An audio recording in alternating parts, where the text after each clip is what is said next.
Bueno, a continuación les voy a presentar la clase correspondiente, la segunda clase correspondiente a los temas 4 y 5, relacionado con la selección del método de análisis y muestreo.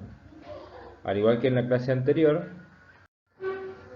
la bibliografía recomendada para estudiar este tema está en el libro de Carmen Cámara, que se llama Toma y tratamiento de muestras. Como les había dicho, no lo tenemos disponible en PDF, así que bueno, ya vamos a buscar la forma de hacerles llegar este material para cuando deban estudiarlo. A modo de repaso, vamos a ver las diferentes consideraciones que debemos tener en cuenta a la hora de diseñar y poner en práctica un método o procedimiento de toma de muestra. Como saben, el objeto principal de las operaciones de muestreo y del plan de muestreo es acceder a una porción de la muestra o del objeto que nos garantice la representatividad. La muestra, según el tipo de muestreo o el método de muestreo aplicado, va a tener diferentes denominaciones, entre las cuales podemos mencionar aleatoria, selectiva, estratificada, de conveniencia y algunas otras denominaciones que pueda adquirir según el tipo de muestreo que llevemos a cabo. Por otro lado, a medida que la muestra va pasando por diferentes operaciones de reducción y va cambiando su tamaño, puede denominarse muestra bruta, muestra agregada o compuesta, muestra de laboratorio o alícuota. Para graficar las diferentes denominaciones de la muestra en función de su tamaño y también podríamos decir de la proximidad al objeto, bueno, habíamos visto en la clase pasada estos dos esquemas de obtención de alícuotas para analizar en un determinado proceso de medida química. Como vemos en el ejemplo que se muestra sobre la izquierda, es un esquema en el cual se muestra cómo se puede obtener una muestra agregada para obtener información global a través de un análisis particular. Mientras que en el caso de la derecha tenemos una muestra estratificada, la cual nos puede aportar información sobre la composición en diferentes fases de un determinado objeto que estamos analizando.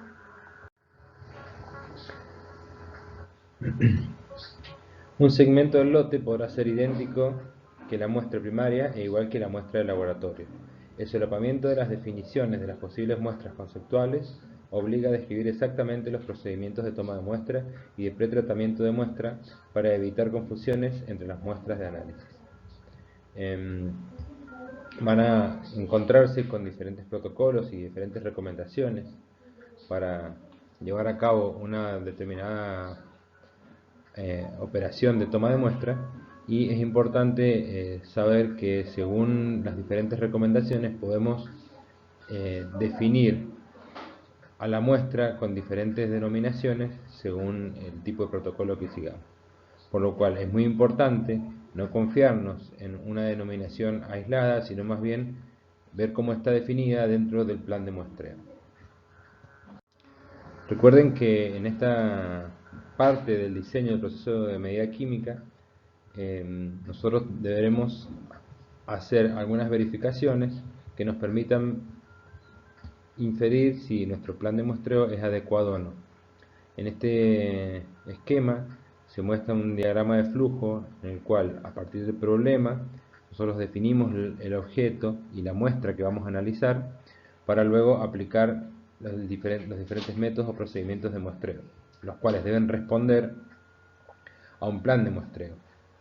Ese plan de muestreo nos va a indicar el tamaño y cantidad de muestras que deben ser tomados, y solamente una vez que hemos verificado la representatividad podremos garantizar que el muestreo fue adecuado. Si no hemos podido garantizar la representatividad, esto implica que hemos estado frente a algún problema de heterogeneidad, con lo cual debemos revisar el plan de muestreo. Recuerden que las heterogeneidades que hemos visto Pueden ser espaciales, temporales o ambas al mismo tiempo. El plan de muestreo, tal como habíamos visto en la clase anterior, es una estrategia que debe seguirse para garantizar la representatividad de los resultados de un proceso de medida química con el problema analítico planteado. Básicamente, el plan de muestreo debe estar diseñado y adaptado a una situación particular para que se alcance un balance entre el número de muestras y los costes y esfuerzos que implica la operación de toma de muestras. Este plan de muestreo debe ser además consecuente con el proceso de medida química diseñado originalmente y va a estar influenciado directamente por la información requerida, el tipo de muestra definida en el planteo del problema analítico, los analitos seleccionados, las herramientas disponibles y la metodología de medida. El plan de muestreo, según la estrategia global, puede ser intuitivo, estadístico, dirigido y de protocolo. En ocasiones se aplican 2 o más criterios, tal como también hemos repasado. Si reflexionamos sobre la propiedad analítica representatividad, podemos decir que una muestra es representativa si resulta de un plan de toma de muestra, de forma que se puede esperar que refleje adecuadamente las propiedades de interés de la población original. En esto puede ser que ustedes no encuentren alguna novedad, pero piensen que en esto recae prácticamente la mayor parte de la calidad de la información. Cuando el plan de muestreo o el plan de toma de muestra no puede garantizar o no puede reflejar las propiedades en la porción tomada con relación al objeto bajo análisis, bueno, pues el proceso de medida química va a aportar información de muy baja calidad. Bueno, ¿qué aspectos influyen sobre la representatividad de la muestra? Sin duda son muchos y bien diferentes, pero debemos tener en claro que cuando una muestra es perfectamente homogénea, o un objeto en naturaleza es perfectamente homogéneo, las garantías de obtener una muestra representativa son muy elevadas. Sin embargo, cuando una muestra presenta ciertas heterogeneidades, y más aún cuando estas heterogeneidades son evidentes a nivel macroscópico, la posibilidad de obtener muestras no representativas empieza a aumentar. Vemos en esta diapositiva, por ejemplo, cómo afecta el estado de agregación o el estado físico de una muestra a la representatividad. Como pueden ver, por supuesto, un sistema totalmente homogéneo sería un sistema prácticamente ideal, como un gas ideal, por ejemplo. Todos los elementos de este objeto, una vez que son susceptibles de ser muestreados, tienen elevada probabilidad de reproducir las propiedades de todo el objeto o de toda la muestra.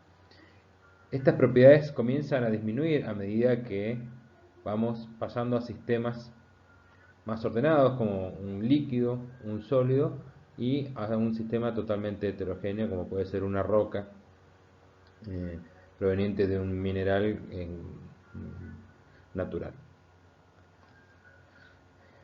Bueno, la heterogeneidad puede darse o puede provenir del lugar de donde se toma la muestra.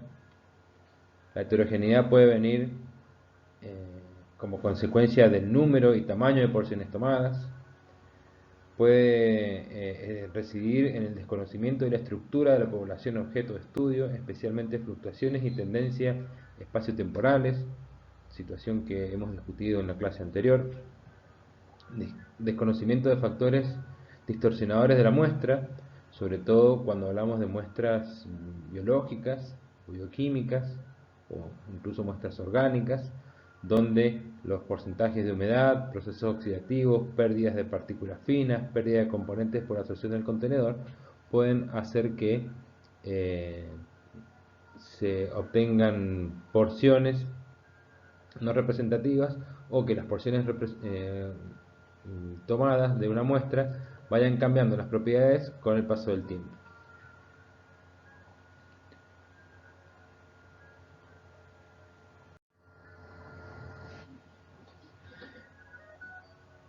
En este contexto, el diseño de un plan de muestreo es, por supuesto, de importancia fundamental. El plan de muestreo es una sucesión de etapas, básicamente es un procedimiento en el cual vamos a prever todas las acciones necesarias para acceder a una porción representativa o varias porciones representativas de un objeto para su posterior análisis. Podemos definir el plan de muestreo como un procedimiento para seleccionar, tomar, preservar, transportar y preparar las porciones que se han de separar de la población en forma de muestras. Aquí nosotros tenemos una serie de consideraciones a tener en cuenta y que vale la pena recalcar, y es que el plan de muestreo no implica solamente tomar una porción de material, sino que además implica otras acciones tendientes a preservar esa porción, transportarla y prepararla para las siguientes operaciones previas del proceso de medida química. Básicamente, en el plan de muestreo vamos a cuidar celosamente la representatividad. Para diseñar un plan de muestreo, nosotros tenemos que esquematizar el trabajo de la manera que se recomienda en esta diapositiva. En una primera etapa, lo que tenemos que hacer es definir los objetivos del muestreo y que tienen que estar en concordancia con los objetivos del análisis. Acto seguido tenemos que hacer una selección del lote de muestra, de los analitos y de la técnica analítica a emplear.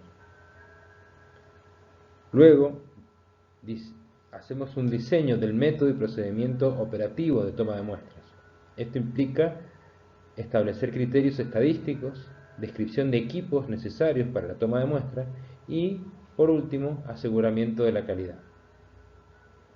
La selección de la técnica de preservación de muestra y de pretratamiento es algo que debe consignarse a continuación. Por último, todo esto debe ser consignado en la redacción de un protocolo, el cual debe acompañar al químico al momento de realizar la toma de muestra. Por supuesto, en función de la evaluación del protocolo redactado, debemos hacer una revisión del plan de muestreo y eventualmente introducir correcciones y mejoras que nos permitan mejorar los conceptos de calidad de las operaciones de toma de muestra. Bueno, a modo de guía podemos sistematizar el trabajo de diseñar un plan de muestreo y podríamos ir dando respuesta a los interrogantes que se muestran en estas diapositivas. Entre estas preguntas relevantes para diseñar el plan podríamos incluir: ¿cuáles son los objetivos de la toma de muestra? Es decir, ¿qué información preliminar disponemos? ¿Qué seguimiento se va a realizar? ¿Qué tipo de estrategia de toma de muestra se llevará a cabo? ¿Va a ser una muestra aleatoria, sistemática, dirigida? ¿En qué momento se llevará a cabo el muestreo? ¿Es a la intemperie? ¿Es verano? ¿Es invierno? ¿La muestra y sus propiedades dependen de cuestiones estacionales, etcétera? ¿Qué tipos de muestras son necesarias? ¿Cuántos sitios de tomas de muestra vamos a necesitar acceder? ¿Con qué método vamos a acceder a estos sitios de toma de muestra? ¿Qué número de porciones y controles se ha considerado? Y sigue. ¿Existen planes alternativos en caso de no poder llevar a cabo el muestreo en ciertas zonas? ¿Se necesita herramientas específicas? ¿Se dispone de las herramientas necesarias? ¿Cuenta con personal con experiencia? ¿Hay instrucciones para modificar el protocolo si es necesario? ¿Qué informaciones u observaciones deben quedar registrados? ¿Hay instrucciones para la conservación y transporte? ¿Está asegurada la cadena de custodia de la muestra? Recuerden que este aspecto lo vimos con particular atención un par de clases atrás. ¿Hay instrucciones para el etiquetado? ¿Se ha considerado un plan de seguridad? ¿Se ha estipulado la ropa y otros elementos de protección personal?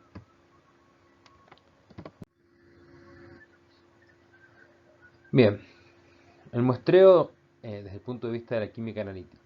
En la práctica, tener una muestra conveniente para el análisis origina serias dificultades y limita frecuentemente la validez del resultado.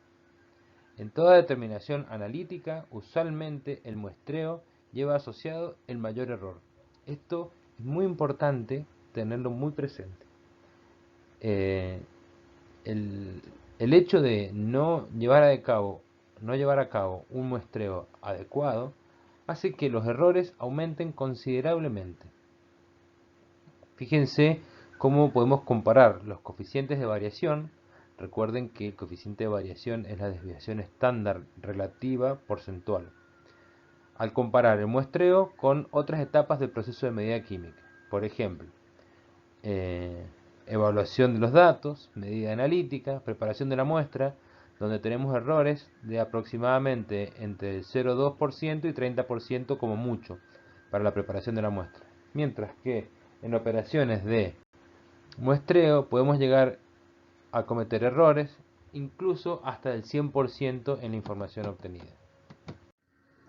Por supuesto que la toma de muestra, más allá de los problemas de heterogeneidad y de la varianza propia que pueda tener una muestra que no sea perfectamente homogénea, está también expuesta a otros tipos, a los tipos conocidos de errores sistemáticos y errores aleatorios propios de los métodos de toma de muestra. Bueno, por supuesto que los errores sistemáticos deben evitarse con una correcta planificación de las operaciones de toma de muestra, además de calibración si es que corresponde de las herramientas a emplear. Por otro lado, los errores aleatorios deben y pueden minimizarse con un adecuado tamaño y número de porciones tomadas. En este punto vamos a trabajar bastante sobre este tipo de cálculos y problemas en las clases de trabajos prácticos de aula. Tenemos en este cuadro algunos ejemplos de diferentes fuentes de error en las operaciones de toma de muestra. Podemos ver como, por ejemplo, en la etapa de planificación se pueden cometer algunos errores. Por ejemplo, definición y subdivisión del área, heterogeneidad de la muestra, variabilidad espacial de contaminantes como posible fuente de error, y los tipos de errores cometidos pueden ser aleatorios y sistemáticos. El método de toma de muestra puede generar falta de representatividad estadística, distribución sesgada, contaminación o pérdida de analitos, y los errores encontrados aquí pueden ser aleatorios y o sistemáticos. El número de muestras pensados para ser colectados pueden ser deficientes, es decir, ser pocas réplicas, lo cual va a llevar a una falta de representatividad, y este error puede ser aleatorio. La masa de muestra o la medición del peso de la muestra, bueno, puede llevarnos a una falta de representatividad, lo cual se traduce en un error aleatorio. El momento de la toma de muestra puede generar, como les comentaba recién, una variabilidad estacional según condiciones climáticas, y estos errores pueden ser aleatorios o sistemáticos. En la fase de toma de muestra, las condiciones experimentales pueden generar efectos de matriz lixiviación y o deposición irreproducibles de partes de una porción tomada, lo cual conlleva un error sistemático. En el envasado tenemos la contaminación o extracción por el equipo y el material contenedor, volatilización de componentes de la muestra, lo que se traduce en un error sistemático. Y la conservación de la muestra durante la toma de muestra puede conllevar contaminación o pérdidas por volatilización, reacciones químicas, entre otros, que derivan en un error sistemático.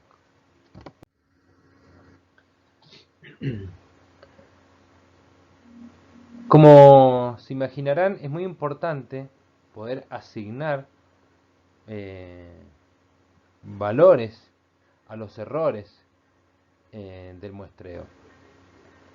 Cuando uno lleva a cabo un análisis sobre una muestra, puede realizar repeticiones sobre este análisis de tal manera de formar una población de datos. Esta población de datos va a estar caracterizada por una concentración media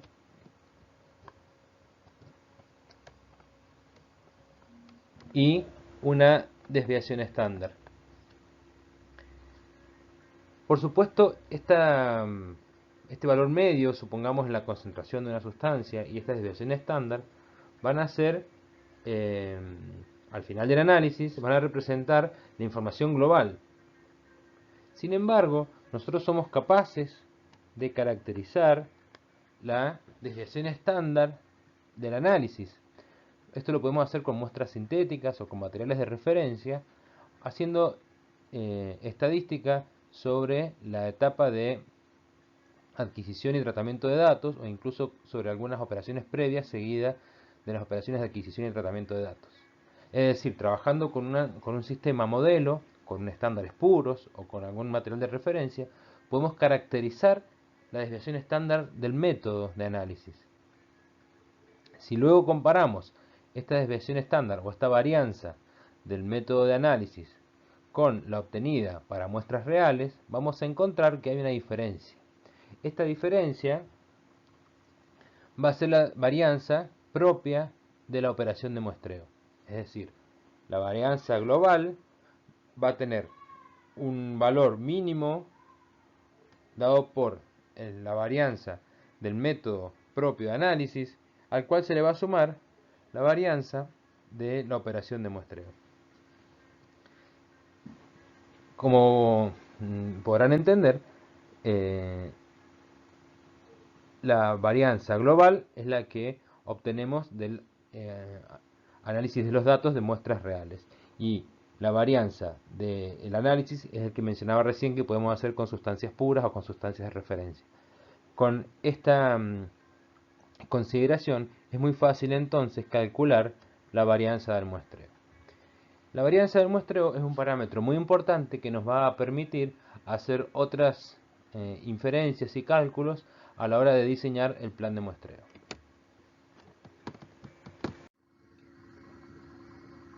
El plan de muestreo deberá incluir una estimación del tamaño de muestra para minimizar los errores aleatorios en los resultados finales. El grado de heterogeneidad respecto al analito va a determinar la concentración media del analito en la muestra, y la magnitud del error exigido en el resultado final serán factores determinantes en la elección del tamaño de muestra a colectar. Además, deberá contemplarse la disponibilidad de la muestra y los costos. Por supuesto, siempre tenemos en las decisiones que debemos tomar más de una variable. Tenemos siempre las consideraciones de calidad como factor determinante. Sin embargo, en el último punto podemos ver cómo aparecen otras cuestiones más relacionadas con las propiedades analíticas, si se puede decir, anexas. Por ejemplo, factores personales, costos, rapidez, etc. Estos tres puntos que acabo de mencionar están muy relacionados con la posibilidad de cuantificar y evaluar el error en la operación de muestreo. Los criterios estadísticos para la toma de muestra son estos tres. En primer lugar, El valor medio de la muestra tiene que proporcionar una estimación no distorsionada de la media de la población. La varianza de la muestra debe proporcionar una estimación no distorsionada de la varianza de la población. Y el tercer objetivo es de eficacia del proceso. El proceso debería conducir a valores de la media y de la dispersión lo más veraces posibles con un costo mínimo. Otra vez, las propiedades analíticas complementarias. El punto 1 y 2, fíjense que de alguna manera están forzando las decisiones que tomemos a medidas que garanticen la representatividad. Que la media y la varianza de una porción representen, o sea, una estimación no distorsionada de estas propiedades de la población, implica justamente que podamos garantizar que la porción tomada sea representativa.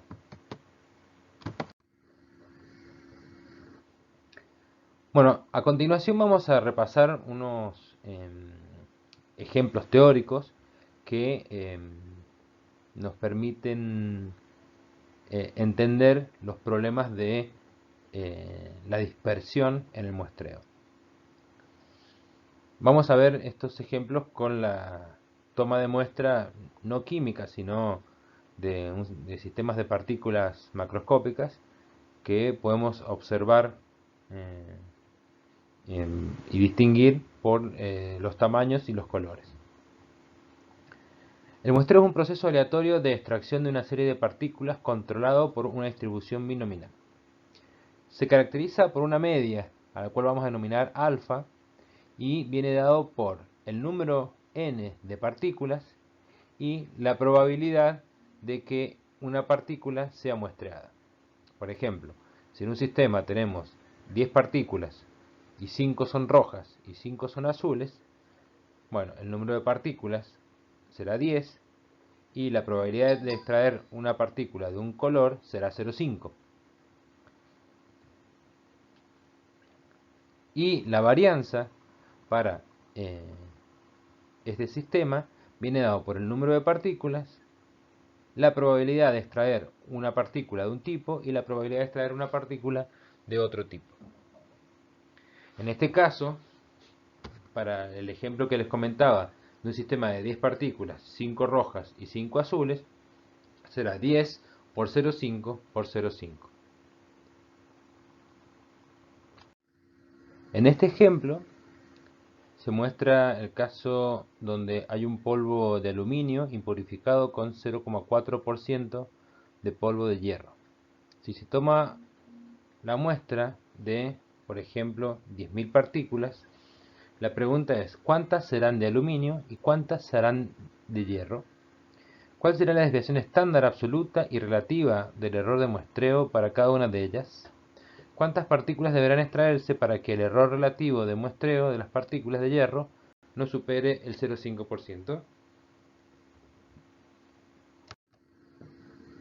Bueno, con las expresiones que mostramos en las diapositivas anteriores, ustedes pueden intentar resolver este problema y nos vamos a encontrar con que la probabilidad de extraer hierro es de 0,4%.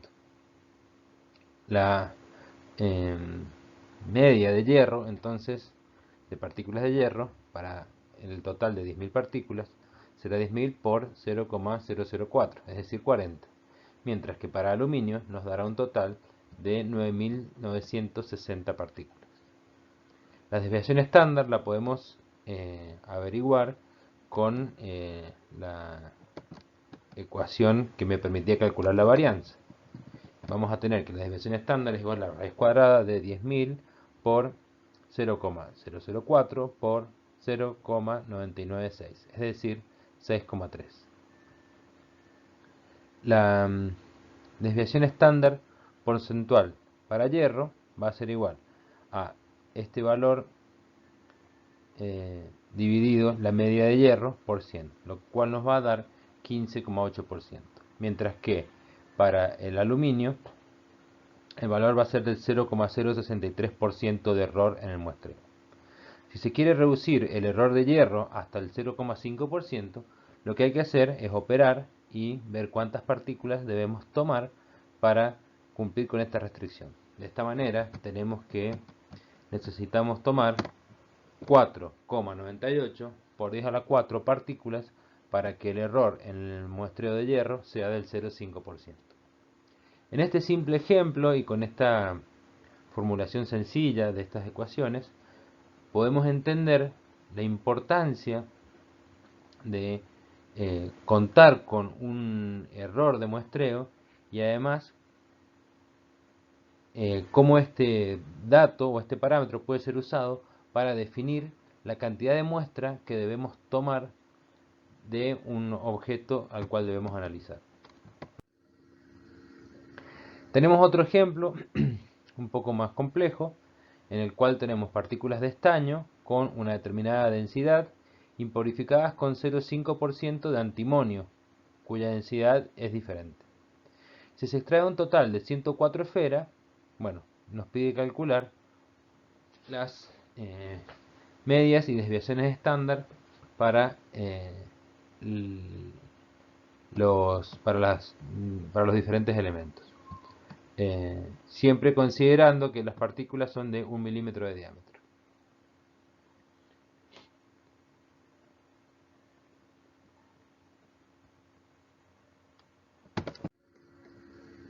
Bueno, y al igual que hicimos en el ejemplo anterior, aquí tenemos calculadas las probabilidades de obtener estaño y aluminio, las medias de estaño y aluminio con los datos de estas probabilidades y con la cantidad de partículas tomadas, y nos va a dar 9.950 partículas corresponden a estaño y 50 partículas a antimonio.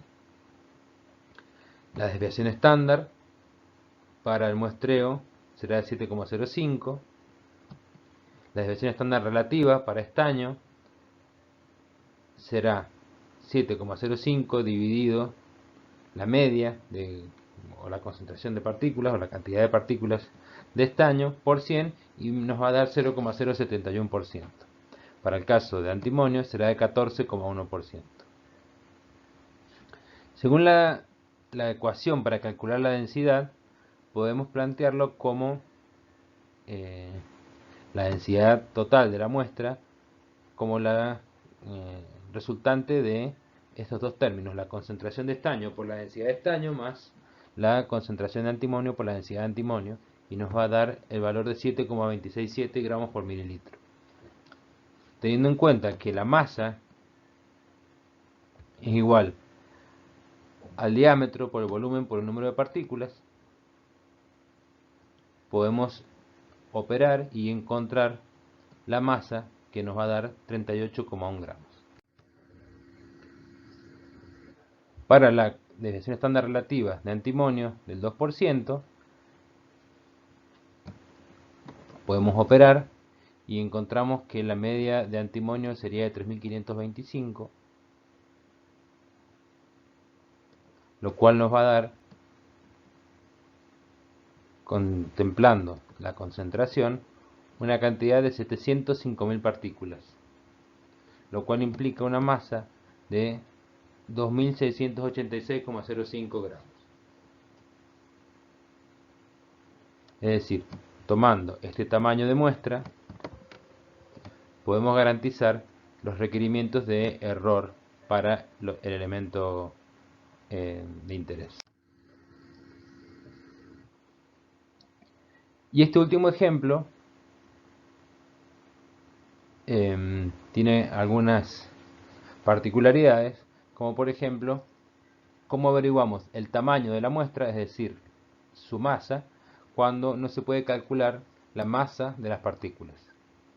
En este caso, lo que se utiliza es la denominada constante de muestreo. La constante de muestreo es un parámetro empírico que nos permite averiguar cuál es la masa necesaria para obtener un error del 1%. Por supuesto, hay que caracterizarla sobre una muestra real, y una vez que tenemos para ese tipo de muestras la constante de muestreo, podemos hacer el cálculo que se muestra en este ejemplo.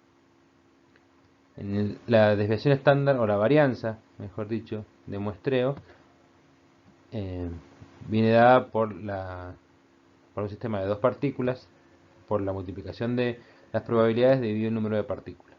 Entonces, el número de partículas por este error relativo es igual a la probabilidad de una partícula por la probabilidad de la otra partícula.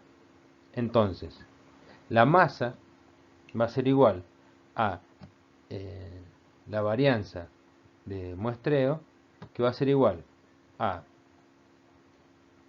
una constante por la probabilidad de una partícula por la probabilidad de la otra partícula. Y para una determinada muestra, para un determinado sistema, esto será un valor constante que va a venir dado por la constante de muestreo.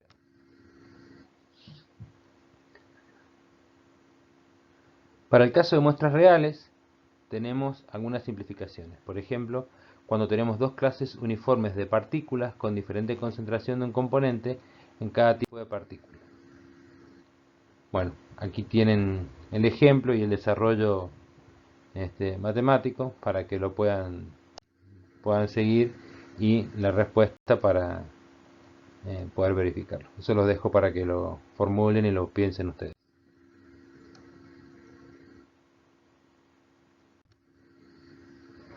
Bien.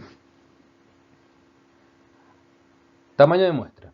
Para el caso de muestras homogéneas, el tamaño de la muestra, es decir, el volumen o la masa, depende exclusivamente de la etapa posterior al muestreo y de la concentración del analito. La etapa posterior al muestreo está relacionado con algún tratamiento o pretratamiento de muestra y la adquisición y tratamiento de datos. Aquí tenemos un ejemplo donde tenemos que calcular el tamaño de una muestra líquida homogénea, perfectamente homogénea, si la concentración prevista de analito es 5 partes por millón y el límite de cuantificación del método es 0,1 partes por millón. La muestra debe ser preparada a un volumen final de 50 mililitros y además debemos suponer 3 réplicas. Si la muestra debe ser diluida a 50 mililitros, tenemos algunas posibilidades: o que el 100% de esos 50 mililitros sea muestra, o que sea un volumen menor de muestra, la cual ha sido diluida a 50 mililitros. Entonces, el volumen de muestra será la concentración mínima de muestra que, diluida a 50 mililitros, nos permita obtener una concentración superior al límite de cuantificación. Y además debemos multiplicar todo eso por 3 porque vamos a hacer 3 réplicas del análisis.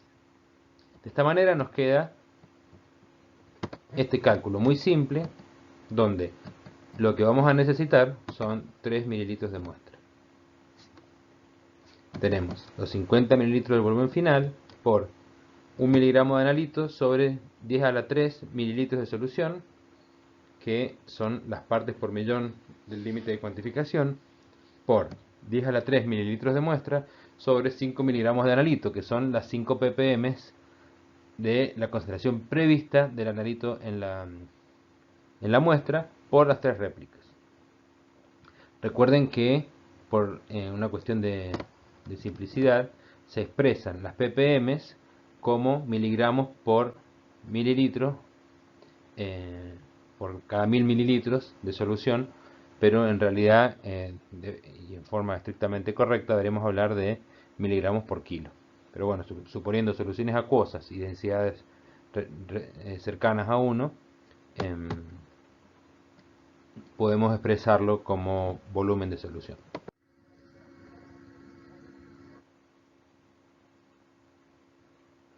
Bueno, para el caso de muestras heterogéneas es necesaria la aplicación de teoría estadística, conocimiento previo y experiencia del analista, aunque en muchos casos no se dispone de conocimiento previo y en algunos otros sí.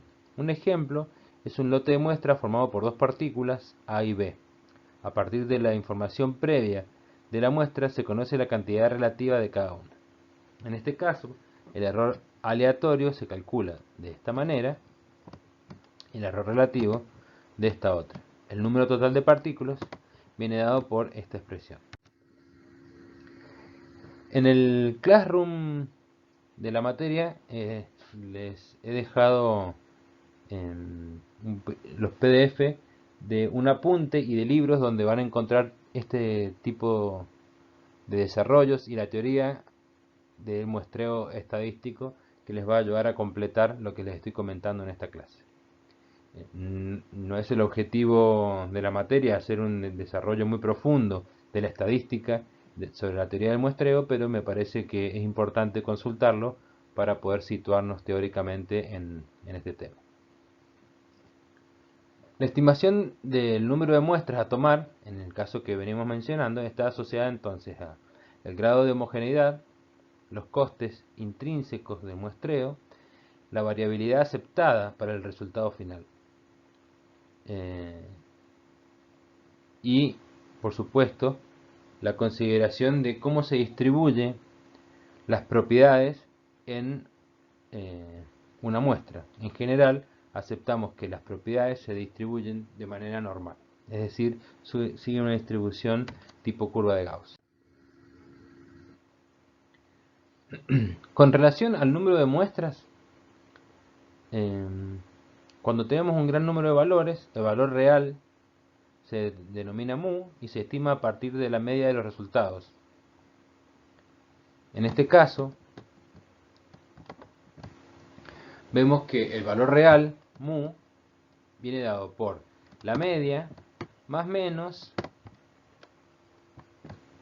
el intervalo de confianza de la media, que viene calculado por el z, que depende del test de student, la desviación estándar y la raíz cuadrada del número de observaciones.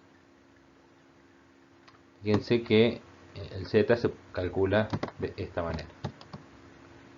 El número de muestras necesario para obtener una media con cierto error asociado y a un dado nivel de confianza, entonces va a poder calcularse de esta manera.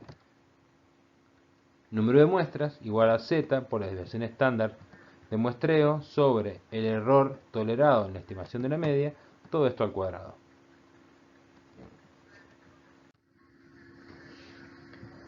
Bueno, cuando la muestra no sigue una distribución gaussiana, tenemos algunas simplificaciones que pueden ser aceptadas para algunos casos particulares de muestra. Estos son los apuntes que les he dejado en el Classroom, ustedes lo pueden explorar con más detalle. En esta diapositiva podemos ver, también como para completar la información, otras consideraciones que podemos hacer. Por ejemplo, cuando el error de muestreo es superior al error de análisis y se hace un análisis por muestra, o cuando el error de muestreo es del mismo orden que el error de análisis y se hace más de un análisis por muestra. Bueno, aquí hay algunas propuestas para hacer los cálculos y relacionar el número de muestras con el error tolerado.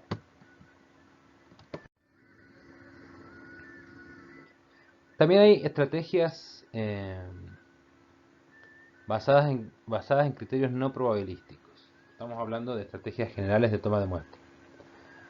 Esta estrategia implica la probabilidad nula para ciertos constituyentes, se basa en el juicio previo del analista, se denomina selectiva, dirigida, de conveniencia, es necesario contar con mucha información previa y suele emplearse como etapa previa a un plan de muestreo probabilístico. Más que nada estamos hablando de una estrategia de exploración sobre un sistema o sobre un objeto al cual queremos hacer un análisis. Por intuición, por conocimiento, por la información que dispongamos, podemos decidir un tipo de operación de muestra donde ya sabemos que hay porciones que tienen cero probabilidad de ser tomadas, mientras que hay otras que van a ser tomadas deliberadamente. Esta información es utilizada para informarnos al respecto del objeto que vamos a analizar y poder diseñar posteriormente un plan de muestreo estadístico.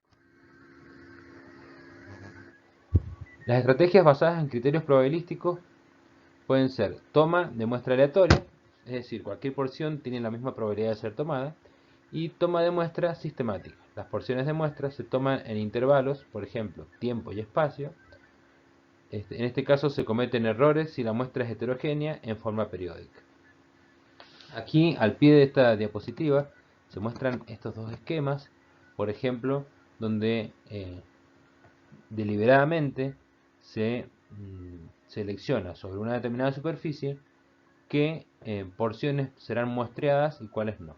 En este caso, las líneas blancas sobre el fondo celeste son las porciones o son las zonas donde se colectarán muestras de una determinada superficie. Y por último, les muestro un caso real, y es un trabajo que se pensó y se diseñó en años anteriores con estudiantes de la materia Química Analítica 4, donde podemos ver las piletas de tratamientos de efluentes de la Municipalidad de San Luis. Son estas que se ven aquí, son 5, 3 pequeñas y 2 grandes. Son piletas de oxidación facultativa. Después les recomiendo que lean algo sobre piletas de tratamiento de efluentes, es muy interesante el tema. Y podemos ver cómo la vegetación circundante en esta zona tiene características diferentes en las zonas próximas a las piletas que aquellas que están más alejadas. Se decidió como una estrategia exploratoria seguir las líneas de esta cruz con coordenadas de GPS para tomar muestras de suelo exclusivamente siguiendo esas trayectorias. Observando esta imagen que es de Google Maps, bueno, consideramos que como datos iniciales y preliminares de las concentraciones de diferentes parámetros de este suelo, esa estrategia de toma de muestras sería eh, lo más representativa dentro de las posibilidades del análisis. Bueno, eh, este tipo de propuestas, por supuesto, son sometidas después a verificaciones y puede ser que requiera agregar otros muestreos para completar la información. Bueno, con esto termina esta clase y les agradezco por su atención.